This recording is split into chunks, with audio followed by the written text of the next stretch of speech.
오늘은 야고보서 7번째 시간으로 말에 실수가 없게 하라라는 주제를 가지고 우리가 함께 말씀을 나누려고 합니다. 본문은 야고보서 3장 1절부터 12절까지 있는 말씀인데 우리가 그동안 야고보서의 말씀을 잠깐 요약하면 야고보서 1장은 시련을 당한 분들 또 성도들 가운데 유혹 속에 있는 그러한 성도들이 어떻게 하면 유혹과 시련 속에서 승리할 수 있는지에 대한 내용이 1장 말씀에 기록되고 있습니다. 또 2장 말씀은 지난주에 우리가 살펴본 것처럼 죽은 믿음이 있고 살아있는 믿음이 있다. 죽은 믿음은 어떤 믿음이냐면 하나님을 지식적으로만 알고 행함이 없는 그런 귀신과 같은 믿음을 갖고 있는 것이 바로 죽은 믿음이다. 행함이 없는 믿음이 죽은 믿음이다.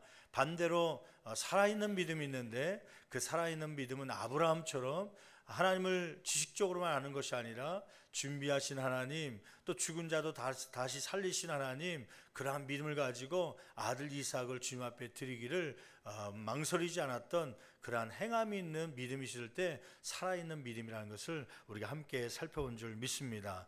3장에 와서는 어떤 내용이냐면 그럼 이렇게 살아있는 믿음, 행함이 있는 믿음이 되려면은 어떻게 해야 되는지 두 가지에 대해서 중요한 것을 가르치고 있죠. 행함이 있는 실천이 있는 믿음이 되려면 두 가지를 먼저 기억해야 된다. 첫째는 언어 생활, 또 두 번째는 그 언어 생활을 좌우할 수 있는 생각, 이 두 가지에 대해서 강조하고 있습니다. 오늘 말씀은 1절부터 12절 말씀을 통하여서 행동을 조절할 수 있는 언어 생활에 대해서 어떠한 성도는 언어 생활을 가져야 되는지 또 언어 생활이 얼마나 중요한지에 대해서 우리가 함께 살펴보면서 피차 은혜 받는 저와 여러분 되기를 간절히 축원합니다. 오늘 말씀은 언어 생활을 대표하는 단어 한 가지가 나오고 있는데 혀라고 하는 것이에요. 이 혀는 오늘날로 바꿔서 얘기하면 물론 말이라고 얘기할 수 있죠. 언어 혹은 말. 근데 요즘에는 이 혀로 할 수 있는 것 말만이 아니라 또 손으로 키보드를 두들겨가며 사람들에게 여러 가지 영향을 줄 수 있는 그러한 행위들도 있습니다. 그래서 SNS, 소셜 네트워크 시스템 같은 페이스북이라든지 카톡이라든지 밴드라든지 댓글 이러한 것을 통하여서도 우리의 언어 생활이 어떠한 생활이 되어야 되는지 꼭 말로만이 아니라 손으로 하는 언어 생활도 어떠한 삶을 살아야 되는지에 대해서 함께 은혜 받는 귀한 시간 되기를 간절히 축원합니다. 첫째로 야고보는 온전한 사람이 되기 위해 필요한 것이 있는데 그것은 무엇이라고 말하고 있습니까? 2절 말씀에 보면 말에 실수가 없는 자가 되어야 온전한 사람이라고 말씀하고 있죠. 한번 2절 말씀 같이 한 목소리로 봉독합니다. 우리가 다 실수가 많으니 만일 말에 실수가 없는 자라면 곧 온전한 사람이라 능히 온몸도 굴레 씌우리라. 온전한 사람을 다른 말로 얘기하면 성숙한 사람을 얘기합니다.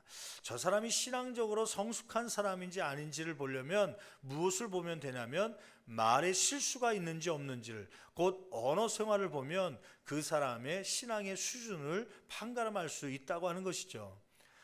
여러분, 저 사람이 영어를 얼마만큼 잘하는지 보려면 영어 성적을 보면 되죠. 토익 성적이라든지 토플 성적이라든지 영어를 테스트할 수 있는 그 성적을 보면 그 사람의 영어 실력을 볼 수가 있습니다. 저 사람이 태권도를 잘하는 사람인지 아닌지는 무엇을 보면 알 수 있어요? 그 사람이 갖고 있는 이 허리에 찬 띠가 어떤 색깔인지 보면 저 사람의 태권도 수준을 알 수 있는 건 아닙니까? 저 사람이 태권도를 잘하는 사람인지 알 수 있는 방법은 단증이 있는지를 보면 되지요. 몇 단의 실력을 갖고 있는지를 보면 그 사람의 실력, 태권도 실력을 알 수 있는 것입니다. 한 사회의 문화의 수준을 보려면 무엇을 보면 아냐면 그 사회의 화장실을 보면 안다고 그래요. 그래서 어떤 나라, 요즘에 많은 분들이 나라들을 방문하기도 하고 민족들을 만나기도 하고 그러는데 그 방문한 나라가 생활 수준이, 문화 수준이 어떤 정도인지를 알려면 가장 쉽게 알 수 있는 것이 이 화장실 문화입니다. 그래서 저도 많은 나라는 다녀보진 않았지만 몇 개국을 다녀보면 예전에 제일 화장실 문화가 제일 안 좋았던 것은 미국의 인디언 생활이었던 것 같아요. 지금도 인디언 출신들이 아직도 미국의 중부에 있는데 이 사람들은 화장실이 없습니다. 단기 선교 가서 화장실 어떻게 해야 됩니까? 처리를 어떻게 해야 되죠? 그랬더니 화장실이 없어서 물어봤더니 삽 한 자를 주더라고요. 삽 한 자를 보면서 넓혀진 이 벌판이 다 화장실이니까 마음에 드는 쪽에 가서 삽으로 웅덩이를 파갖고 볼일 본 다음에 덮으면 됩니다. 그러더라고요. 거기는 그게 화장실입니다. 조금 좀 발달된 인디언들 보면 그냥 텐트 같은 걸 하나 벽돌로 혹은 쌓아놓고 나서 웅덩이를 판 다음에 옛날 우리 시골의 화장실처럼 널판지를 양쪽에 놓고 그냥 거기서 볼일 보다가 화장실이 꽉 차면 덮어놓고 그 텐트를 딴 데다 옮겨갖고 세워놓는 그런 화장실 문화가 있죠.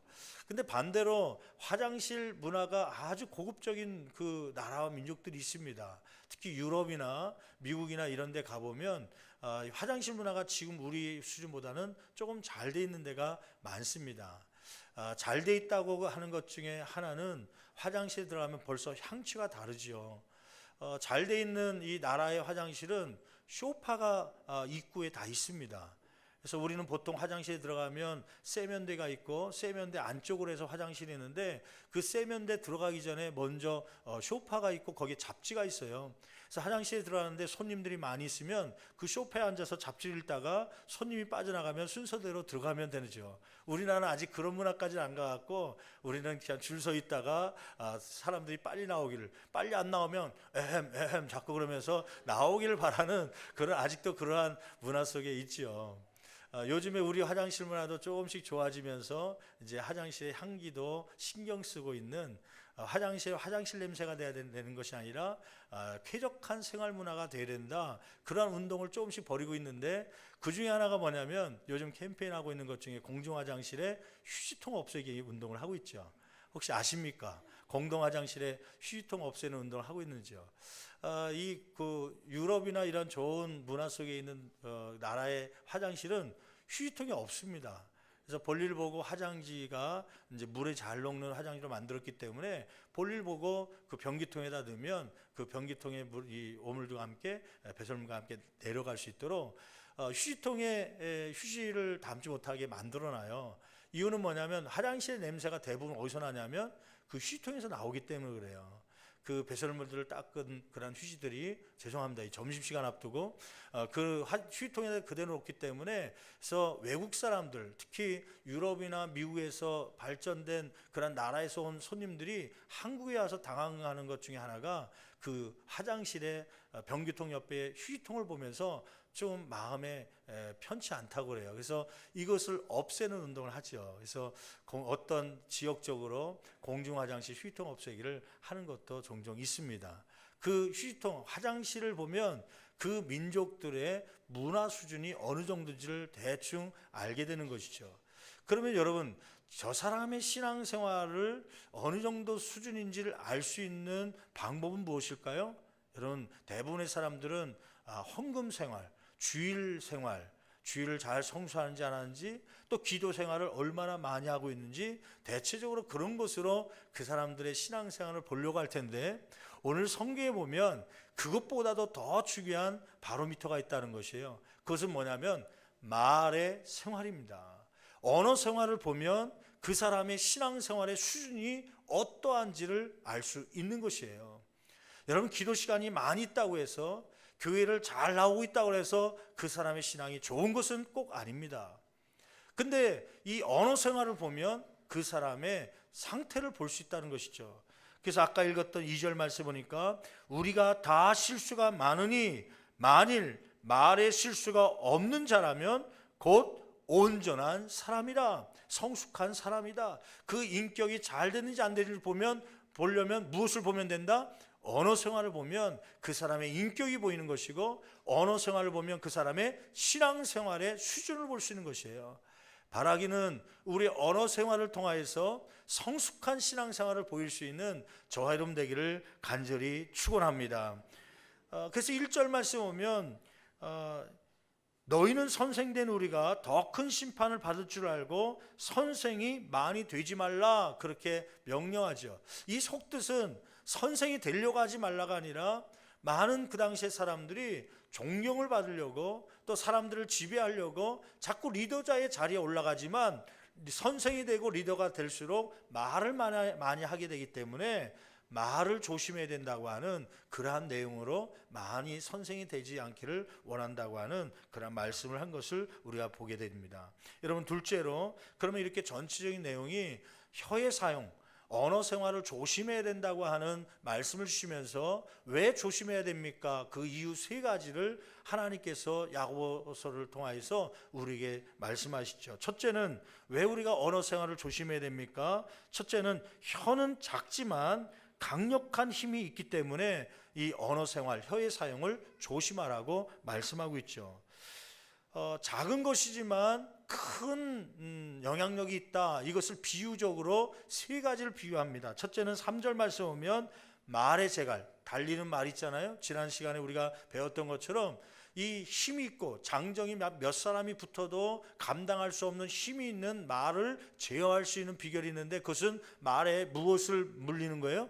재갈을 물리면 그 재갈, 조그만 금속이지만 입에 물린 그것 때문에 아주 힘센 말이 말을 온순하게 잘 듣는 것처럼, 이러한 혀는 작지만 인생에 있어서 큰 영향력을 끼친다고 하는 것입니다. 또 두 번째는 어떤 비유냐면 4절 말씀 보니까 배를 봐라.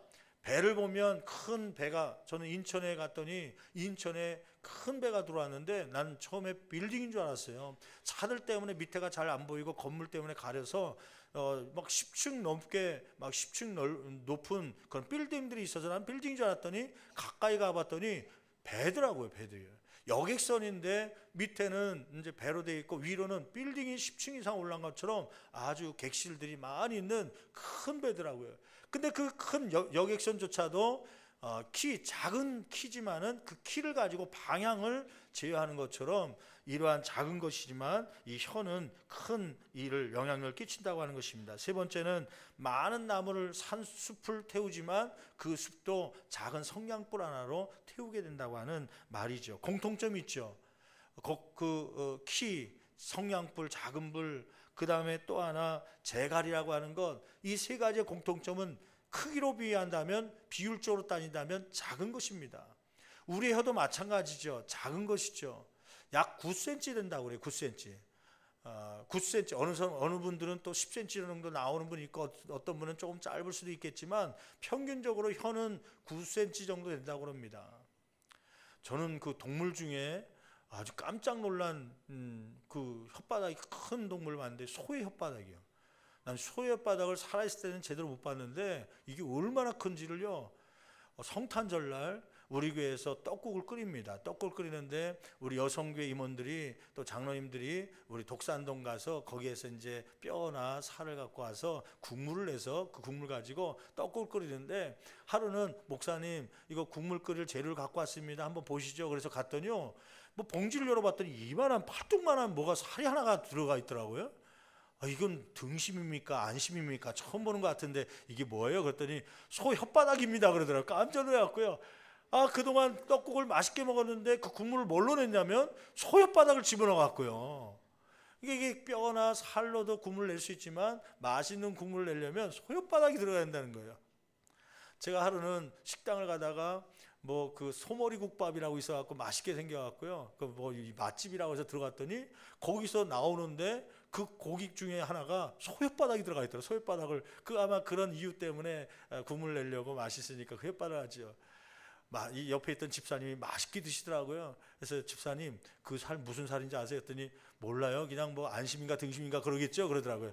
그거 소 혓바닥입니다. 그랬더니 먹는 걸 다 내버리려고 그래요. 여러분, 이렇게 소 혓바닥은 뭐 크지만 사람의 혓바닥은 9cm 정도. 몸의 비율로 따지면 얼마 되지 않은 그러한 치수지만, 그러나 그것이 사람을 죽이기도 하고 살리기도 하는 그러한 일을 한다고 하는 것이죠. 이 혀의 사용을 조심해야 되는 이유는 뭐냐면 혀는 작지만 강력한 힘을 발휘하기 때문입니다. 6절 한번 볼까요? 6절 말씀 보면 이렇게 표현하고 있죠. 6절 말씀 같이 봉독합니다.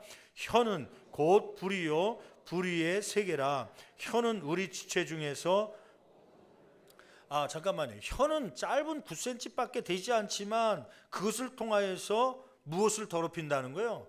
온몸을 더럽힌다. 거기서 나오는 온몸은 물론 우리의 몸도 이야기할 수 있지만 궁극적으로 무엇을 얘기하냐면 예수님의 몸된 성전을 얘기합니다. 이 교회의 머리는 예수 그리스도시고요, 이 교회는 예수님의 몸입니다. 이 몸된 성전을 이 말 한마디 소문 한마디로 더럽힐 수가 있다고 하는 것이죠.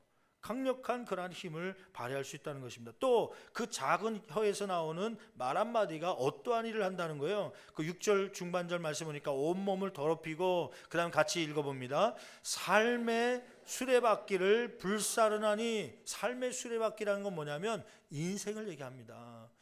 이 말 한마디 때문에 인생을 불사르고 파괴시킬 수 있다고 하는 것이에요. 요즘에 많은 사람들이 걱정하는 게 있죠. 그것이 뭐냐면 SNS라고 하는 건 댓글, 악플러 이런 말을 많이 하는데요, 인터넷상의 익명성을 이용해 갖고 막 상대방을 모욕적인 말을 하고 욕을 하기도 하고 저주의 말을 하고 비난하기도 하면서 상대방의 마음, 인생을 완전히 파괴시키는 그러한 행위들이 우리 가운데 너무나도 많이 일어나고 있습니다. 그래서 연예인 가운데도 그것 때문에 자살을 하기도 하고, 또 때로는 우울증에 걸리기도 하고, 연예인뿐입니까? 우리 사회 속에서도 그러한 익명성의 이 현상이 나타낸 그러한 댓글 때문에요, 그 악플러들 때문에. 또 카더라 하는 방송이요, 카더라. 이 카더라 방송 아십니까? 이 경상도는 카더라는데 보통 하더라, 뭐 아무개 집사가 뭐뭐라고 하더라, 뭐 옆집에 아무개 엄마가 뭐뭐 하더라. 그 카더라 방송 때문에 많은 사람들이 상처와 아픔들을 가지고 지내는 분들이 얼마나 많습니까? 여러분, 우리가 성숙한 신앙이 되기 위해서 그러한 하더라 방송을 폐쇄할 수 있는 저와 여러분 되기를 간절히 축원합니다.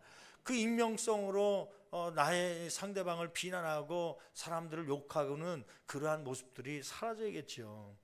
여러분, 두 번째, 혀의 사용, 언어의 생활을 조심해야 되는 이유는 무엇입니까? 7절 8절 말씀 보면 혀를 능히 길들일 사람이 없기 때문입니다. 여러분, 7절 말씀 같이 한 목소리로 공독합니다.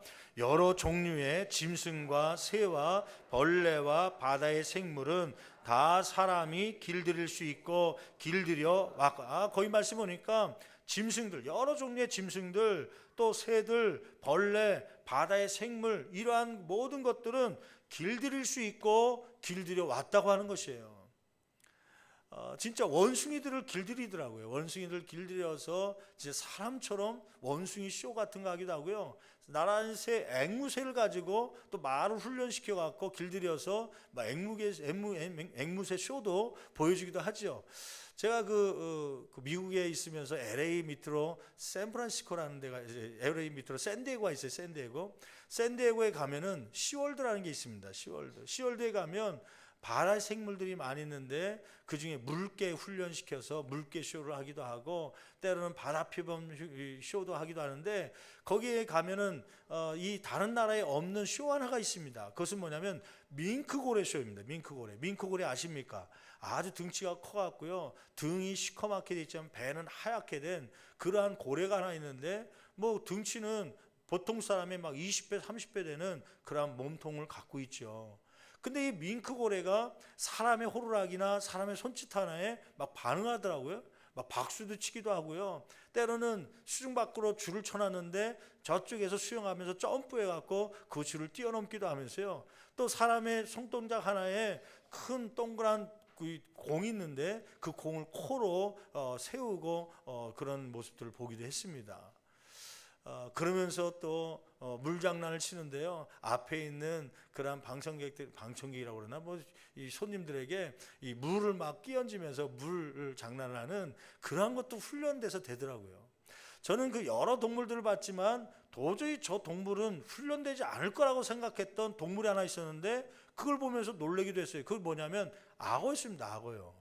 지난 작년에 우리 태국 단기 선교를 갔는데, 우리 단기 선교팀하고 선교를 일정을 마치고 마지막 날 여유가 있었기 때문에 악어쇼를 보러 간 적이 있었어요.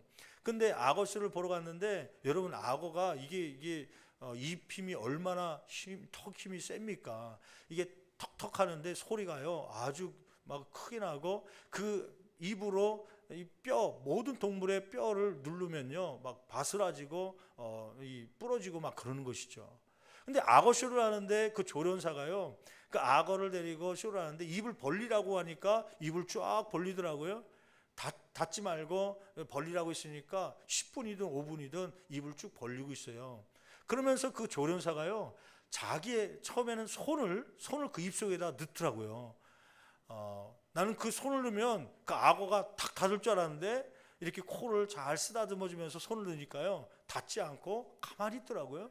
근데 손뿐만이 아니라 무엇까지 넣냐면 자기 머리를요, 악어 입이 벌어져 있는데 그 입 속에 머리를 쑥 집어넣는 거예요.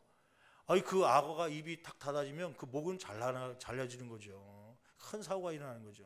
생명을 걸고 하는데도 얼마나 훈련이 되는지, 그 조련사의 머리가 들어갔다 왔다 하는데도 이 입을 닫지도 않고 가만히 있더라고요. 여러분, 이러한 동물들, 짐승들, 새들도 훈련시키면 길들일 수 있는데, 여러분, 무엇은 안 된다고 하는 것이에요. 8절 말씀 보니까 이렇게 기록하고 있죠. 8절 말씀 같이 한 목소리로 봉독합니다. 혀는 능히 길들일 사람이 없나니 쉬지 아니하는 악이요 죽이는 독이 가득한 것이라. 혀는 능히 길들일 사람이 있다 없다? 없다. 자신의 몸의 신체의 일부임에도 불구하고 그것조차 길들일 수 있는 사람이 이 땅 가운데는 없다고 하는 것이에요.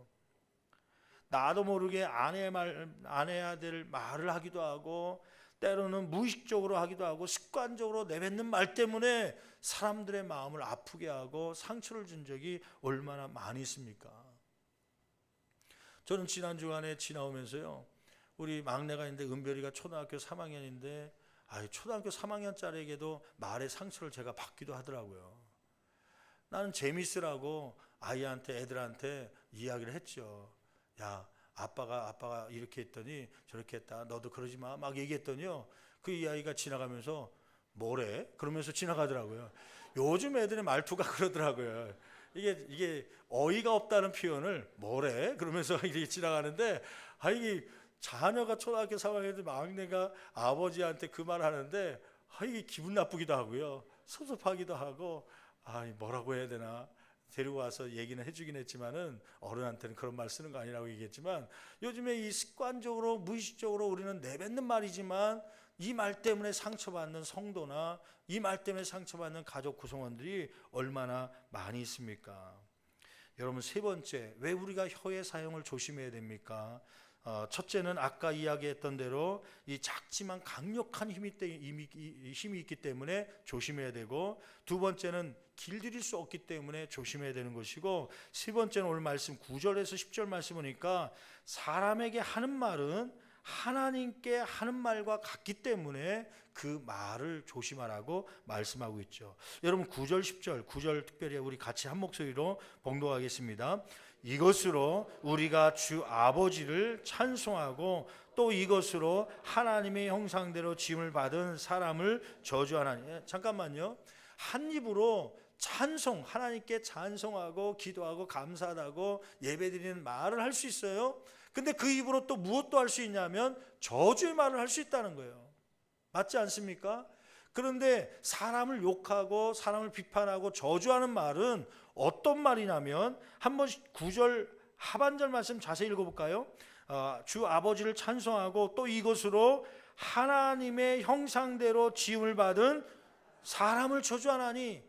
입으로 하나님을 찬송하고 입으로 사람을 저주한다 이렇게 표현하지 아니하고, 사람을 이야기할 때 그 앞에 수식하는 말이 뭐냐면 하나님의 형상대로 지음을 받은 사람이다, 그 사람을 너희들은 저주하고 있다 라고 하는 책망을 하고 있는 것이죠. 여러분, 우리가 찬송도 할 수 있고 저주도 할 수 있습니다. 사람을 비판할 수 있습니다. 사람을 욕할 수 있습니다. 그런데 기억하십시오. 내가 비판하고 있는 그 사람은 누가 지으신 자입니까? 하나님이 지으신 자입니다. 30년 동안 60년 동안 그 모습 그대로 그 모습을 만들기 위해서 작품으로 만드신 거예요. 근데 우리는 내 생활과 조금 불편하다고, 나랑 좀 다르다고 그 사람을 비판하고 욕하죠. 너는 왜 그러냐? 넌 그렇게 배웠냐? 그러면서 비판하고 욕하지만, 그러나 조심해야 될 것은 그 사람, 그 모습은 누가 지으신 거라고요? 하나님께서 지으셨고 하나님께서 그렇게 만드신 것입니다. 그래야므로 우리가 함부로 그 사람을 얘기한다는 것은 누구의 작품을 욕하는 거예요? 하나님의 작품을 욕하는 것입니다. 여러분, 우리는 아내에 대해서 내 생활과 다른 문화를 갖고 있다고 때로는 욕하기도 하죠. 당신은 왜 그러냐 그러기도 하죠. 주로 결혼해서 사람들이 안 싸울 것 같지만 한 6개월 동안은 허니문 시즌입니다. 허니문 시즌. 신혼생활이라서 6개월 동안은 재밌지요. 둘이서 먹고 싶은 거 먹으러 다니고 둘이서 다니고 싶은 데로 다니고. 근데 6개월 지나면 그때부터 뭐가 시작되냐면 이제 기득권 싸움이 일어나게 나면서 다툼이 일어나요. 내 생활대로 상대방을 끌고 오려고 하는 마음, 그러한 마음 때문에 싸움이 일어나기 시작하죠. 가장 흔히 쉽게 싸우는 것 중에 하나가 화장실에 있는 화장지입니다. 그 화장지의 방향을 나는 이 벽 쪽이 아니라 바깥으로 해서 이렇게 내려야 되는데 이 아내는 자꾸 거꾸로 이 화장지를 거꾸로 달 때마다 벽 쪽에다 자꾸 붙여서 달기 때문에 이거 뜯으려니까 벽에 자꾸 손가락이 걸리고 자꾸 귀찮으니까요. 그걸 바꿔놓으면 또 옆에, 죄송합니다. 옆에가 아니라 이 아내는 또 그걸 또 뒤집어 놓고요. 그것 때문에 왜 당신은 그렇게 하냐 저렇게 하냐 그것 때문에 싸우죠. 치약을 나는 밑에서부터 잘 짜왔는데 갑자기 아내는 중간에서부터 쫙 짜고서 그대로 놓은 것 때문에요. 왜 그렇게 밑에서부터 짜지 않고 위에서부터 짜냐? 그럼 그게 편해서 그렇게 짠다는 거예요. 저는 어려서부터 그렇게 자라왔다는 거예요. 다음부터 그렇게 짜지 말라. 나처럼 밑에서 짜라. 자기 생활 위주로 상대방을 따라오게 하려고 하는 경우가 참 많지요. 그것 때문에 다툼이 일어납니다. 당신은 왜 생활이 그러냐 그러면서 그것 때문에 하죠. 그런데 기억하십시오. 하나님께서는 쟤는 그 모습대로 사용하려고 그렇게 그동안 30년 동안 40년 동안 만들어 왔다는 것을 기억하십시오. 사람이 다 똑같을 수가 없습니다. 교회 안에서도 여러 가지 직분을 맡은 분들이 있죠. 여성교회 회장되기도 하고 때로는 서기로 회계로 또 여러 가지 직분을 맡아서 장로님으로 목회자로 때로는 교회에서 이 환경을 담당하면서 주방에서 일하고 여러 가지 일을 할 때 각가지 은사 있는 분들 각가지 다양한 성격들이 있어야 아름다운 조화스러운 다양성 속의 조화를 이루는 아름다운 교회가 될 줄 믿습니다. 저같이 똑같은 사람만 있으면요 교회가 다양성이 없고 한쪽에만 일하게 되는 것이죠. 여러분, 다양한 사람을 보면서 오히려 감사하고 가정 안에서도 다양한 사람들을 주심에 감사하고 아내가 남편이 서로 다름에 하나님 앞에 감사함으로 날마다 나갈 수 있는 저와 여러분 되기를 간절히 축원합니다. 여러분, 결론적으로 말씀을 드립니다. 말의 실수는 하나님께 용서받을 수 있지만 그 말로 인한 상처는 상대방을 평생토록 괴롭힙니다. 여러분, 말 한마디 때문에 실수한 것은 내가 하나님 앞에 오늘 나와서 지난주 하나님 내가 실수를 했습니다. 하나님 용서해 주세요. 그렇게 기도하면 하나님께서 그 실수를 용서해 주십니다.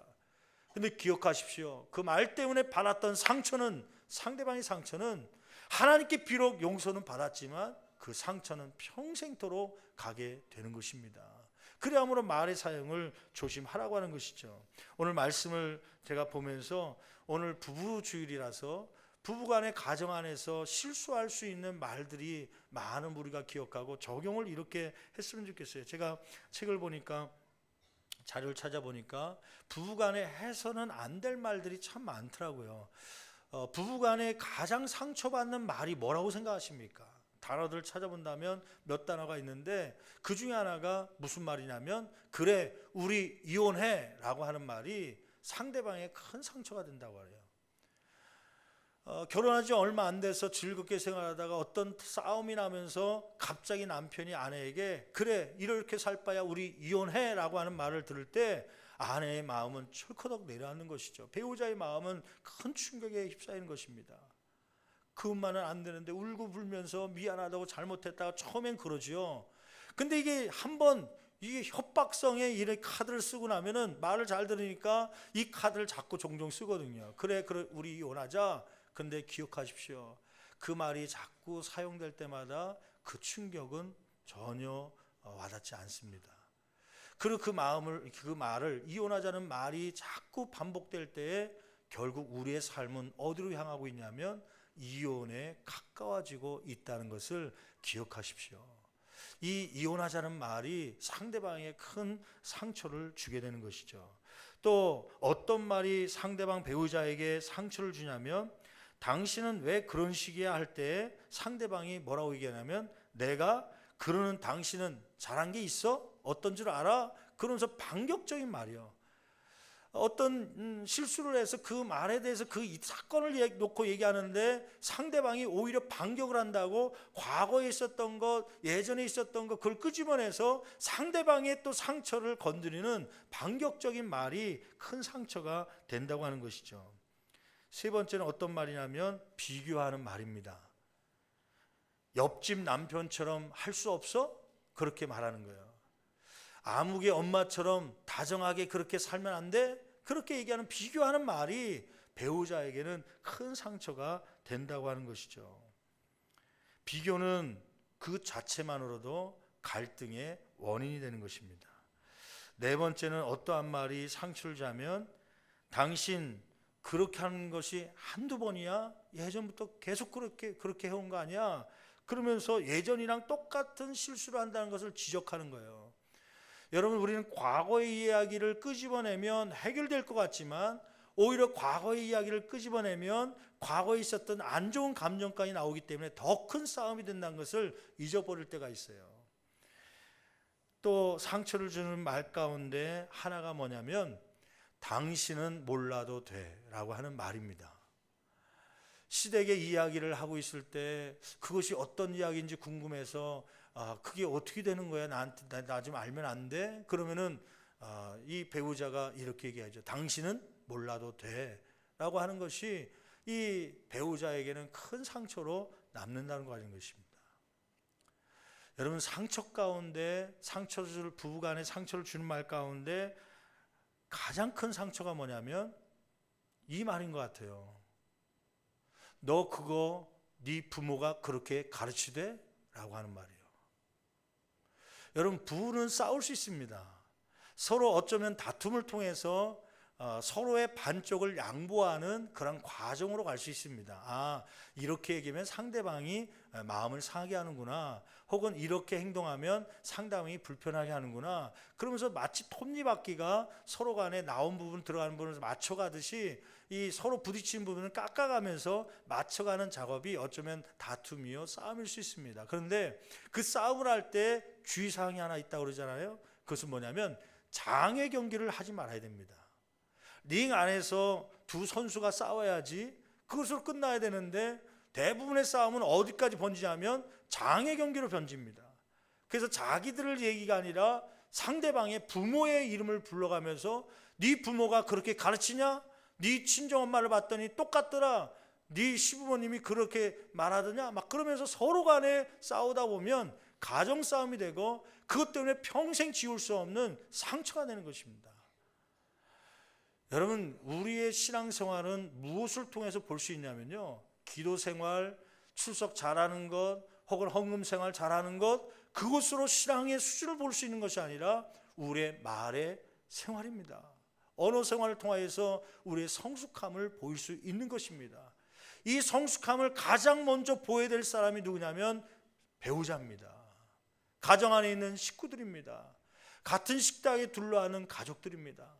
이 가족들, 배우자들에게 우리의 신앙의 성숙함을 보일 수 있는 저와 여러분 되기를 간절히 축원합니다. 여러분, 혹시나 지난 한 주간 지나오면서 아이고, 얘기를 들어보니까 나도 모르게 습관적으로 내뱉은 말 때문에 아내가 혹은 남편이 혹은 우리의 식구들이 상처를 받았겠구나, 그렇게 생각하시는 분이 있을지 몰라요. 그러면 그때 깨달았을 때는 어떻게 해야 될까요? 여러분, 몇 가지 4단계 제가 그 떨어진 말들을, 비인격적인 말을 걷어들이는 법에 대해서 4단계를 말씀드리겠습니다. 첫째는 먼저 사과하십시오. 그 말을 한 거에 대해서 상대방에게 사과하십시오. 사과는 진지하게 직접적으로 해야 됩니다. 애들 통해서 야, 니네 엄마한테 미안하다고 말해라, 그런 게 아니라 직접적으로 본인이 그 비난과 책임에 대해서 100% 받아들일 걸 마음에 작정하고, 그리고 그 상대방에게 사과하십시오. 2단계는 뭐냐면 여전히 그렇지만 배우자를 존경하고 있음을 알려주십시오. 내가 실수로 이렇게 감정이 분노해서 말했지만 난 당신을 여전히 사랑하고 있고 당신을 여전히 존중하고 있다는 것을 알려주십시오. 그리고 3단계는 그 말 한 거에 대해서 내가 마음 아프게 생각하고 있고 후회하고 있음을 보여주십시오. 말로만이 아니라 행동으로 보여줘야 됩니다. 내가 괴로워하고 있다는 거예요. 그래서 때로는 내가 말한 것이 미안하고 또 후회하고 있다는 걸 보여주기 위해서는요, 눈물이 나지 않더라도 침을 좀 발라가면서 좀 그 저녁 때 밤늦게 바깥에 나서 뼈다귀탕을 사 먹을지라도 괜히 입맛이 없는 것처럼 그렇게 보여야 될 때가 있어요. 후회하고 있는 거 미안하다, 내가 잘못했다, 그것을 좀 보여줄 필요성이 있는 것이죠. 마지막 4단계는 용서를 구하는 것입니다. 내가 비인격적으로 대한 거에 대해서 용서를 구하는 것입니다. 이러한 4단계를 거쳐야 비인격적으로 나간 언어들을 조금이라도 걷어들일 수 있는 비결이 되는 것이죠. 성경은 이렇게 말의 사용을 조심해야 될 뿐만 아니라 그렇다고 해서 절제하라는 것이 아니라요, 말을 침묵하고 나 오늘부터 조심하기 위해서 말 안 할 테니까 나한테 말 시키지 마, 그런 게 아니라 성경은 뭐라고 얘기하고 있냐면, 한번 하나님 말씀 찾아볼까요? 골로새서 4장 6절 말씀, 골로새서 4장 6절, 아까 말씀 가운데 우리가 결론적으로 보려고 놓고 간 말씀이 있는데, 골로새서 4장 6절 말씀 보면 거기에 2가지에 대해서 말씀하고 있습니다. 혀의 사용에 대해서, 언어 생활에 대해서 적극적으로 이러한 생활을 가져야 된다, 성경은 말씀하고 있는데 2가지인데, 첫째는 뭐냐면 은혜 안에서 말하기를 힘쓰라고 하는 것이에요. 여러분 한번 골로새서 4장 6절 같이 한 목소리로 봉독해 보시겠습니다. 너희 말을 항상 은혜 가운데서 소금으로 맛을 냄과 같이 하라. 예, 거기 말씀 보니까 너희 말을 항상 어디 가운데서요? 은혜 가운데서 소금으로 맛을 낸과 같이 하라. 그 말은 뭐냐면 은혜 가운데서 말하기를 노력하라고 하는 것이에요. 이 말을 다른 말로 얘기하면 내가 할 말이 이 상대방에게 은혜가 서로 될 말인지 아닌지를 항상 먼저 생각하고 이 말을 할 수 있는 삶이 되어야 된다. 혹시 그 말이 상대방의 마음을 아프게 할 것이라면 더 신중하도록, 그러나 가급적이면 은혜 있는 말을 하기를 작정하고 은혜 있는 말을 꺼내십시오. 그것을 하나님께서 요구하는 것이죠. 은혜가 되는지 따져보라고 하는 것이죠. 2번째는 4장 6절 하반절 말씀 보니까 각 사람에게 마땅히 대답할 것을 알리라. 이 말은 뭐냐면 자신이 할 말인지 하나님께 맡길 말인지 분별하고 말을 하라는 것이에요. 여러분, 내가 해서 좋을 말이 있고 그리고 하지 않고 하나님께로부터 듣는 그런 말이 오히려 유익할 때가 있습니다. 많은 사람들이 교만을 가져요. 어떤 교만이냐면 내가 그 말을 하면 상대방이 고쳐질 것처럼 그 교만한 마음 가지고 그 말을 이야기할 때가 있죠. 잠깐만 내가 얘기해 줄게, 너희들은 가만히 있어. 자기가 얘기하지만 사실 내가 이야기한 것 때문에 더 많은 상처를 받습니다. 어느 때는요, 내가 얘기한 것보다도 하나님이 생활 속에서 말씀하시도록 내버려 둬야 될 때가 있습니다. 그래서 신앙생활을 성숙하게 가지려면 첫째, 은혜의 말인지 아닌지를 먼저 따지십시오. 2번째는 내가 해야 될 말인지 아니면 하나님께서 해주셔야 될 말인지를 먼저 구별하십시오. 그래야 가정 안에, 부부 안에, 또 직장 안에서 여러 사람들의 관계 속에서 성숙한 완전한 인격, 또 성숙한 신앙의 모습을 보이게 될 줄 믿습니다. 아멘. 여러분, 오늘 기도할 때 이런 기도를 드렸으면 좋겠어요. 어떤 기도냐면, 하나님, 내 입술에 성령의 파수꾼을 세워주셔서 은혜의 말만 나갈 수 있도록 인도하여 주시옵소서. 성령께서 좀 말하는 것을 거르고 나갈 수 있도록 도와주셔야지. 아까 우리가 궁극적으로 본 것은 뭐예요? 이 언어, 혀를 길들일 사람이 있다는 게 없다는 거예요. 길들일 사람은 없다는 것이에요. 내 이 몸의 지체의 일부분이지만 내가 이것을 컨트롤할 수 없습니다. 성령께서 도와주셔야 됩니다. 그 기도가 있어야겠죠. 요즘에 건강에 많은 관심을 가지고 특히 여름철, 봄철이 되면서 미세먼지에 굉장히 민감해 있더라고요. 한국 분들이요. 예전보다 더 심해졌으니까요. 먼지의 입자가 아주 조그만 것을 이게 미세먼지라고 그러는데, 미세먼지가 호흡기를 통해서 들어오면 이 기관지 혹은 호흡기 혹은 심혈관 기관에 질환이 일어난다는 것 때문에 그래서 이 봄철에 미세먼지가 농도가 많으면 야외 활동도 중단하고 또 나가지 않으려고 하죠. 야외 때 왜 못 오셨습니까? 그랬더니 미세먼지가 많아서 못 갔습니다. 그런 분들이 있더라고요. 여러분, 미세먼지 오염, 공기 오염에 대해서 굉장히 관심을 갖는데 여러분, 그것보다 인생을 더 파괴시키는 게 있습니다. 그것은 뭐냐면 말의 오염입니다. 언어의 오염이 우리의 영혼까지도 파괴하는 것을 기억하고 우리가 삶 가운데 하나님, 내 입술에 파수꾼을 세워주시고 내 감정대로 말을 하는 것이 아니라 내 말에는 하나님의 뜻대로 말할 수 있는 능력이 있게 하여 주시옵소서. 그러한 삶을 살다가 이 한 주간도 승리할 수 있는 저와 여러분 되기를 간절히 축원합니다.